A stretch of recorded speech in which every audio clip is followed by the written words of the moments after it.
Cameroon, Irish rock star Bono warned Monday that the United Nations and other international institutions including the European Union and NATO are under threat, and nations must work together to ensure their continued existence.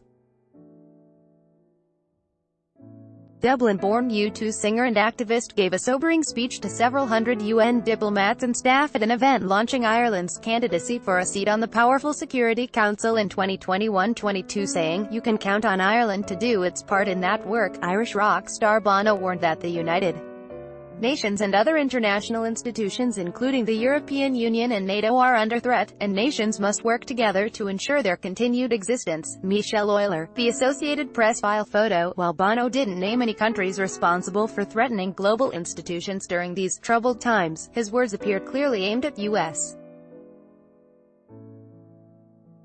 President Donald Trump, who has criticized the EU and NATO.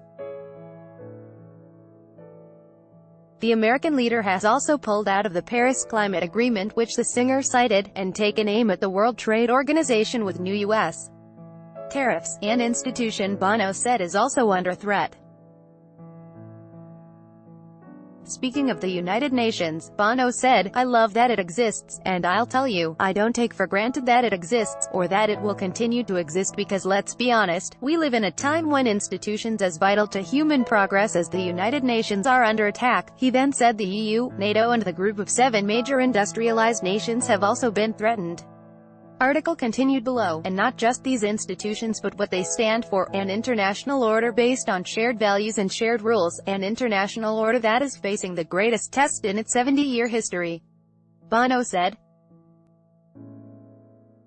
"Not just these institutions but what they've achieved is at risk." Read more. In pointed letters, Trump demands more defense spending from NATO allies. Donald Trump delaying NAFTA deal until after elections, but which ones? U.S. to leave UN's Human Rights Council, cites chronic bias against Israel. And Sunday night, the Irish government invited ambassadors from the 192 other UN member nations to Bono's concert at Madison Square Garden as part of its launch for a council seat. Bono, who is also a human rights and humanitarian activist and philanthropist, joked Monday evening that it was unusual having a load of ambassadors jumping up and down at a rock and roll show. He told the diplomats, "At least you weren't shouting at each other, so that was good." Article continued below, but his speech was both his sobering assessment of the state of the world and an appeal to the diplomats to back Ireland for a council seat. Ireland is expected to be in a 3-way race against Canada and Norway for 2 seats reserved for Western nations on the Security Council. Elections to fill the seats for a 2-year term will be held in June 2020. Bono said Ireland's experience of colonialism, conflict, famine, mass migration, give us kind of a hard-earned expertise in these problems, and empathy and I hope humility. If you look at the agenda of what the Security Council will be addressing in the coming years, doesn't it look a lot like us? He asked.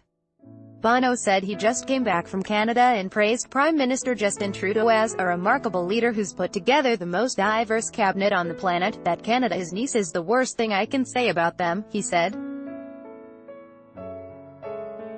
As for Norway, he said, who could ask for a better neighbor or committed peacemaker? Here's the worst thing I can say about them, they're tall. They're too tall, he said. Bono, who is not tall, joked, "We bear no nation, even tall ones, any ill will," but he said the world needs Ireland's storytelling talents and its ability to compromise because that's how you achieve peace. Irish Prime Minister Leo Varadkar formerly launched Ireland's campaign for a council seat at the reception on the UN's lawn that include Irish dancing and music, but no singing from Bono. "We see ourselves as an island at the center of the world," Varadkar said.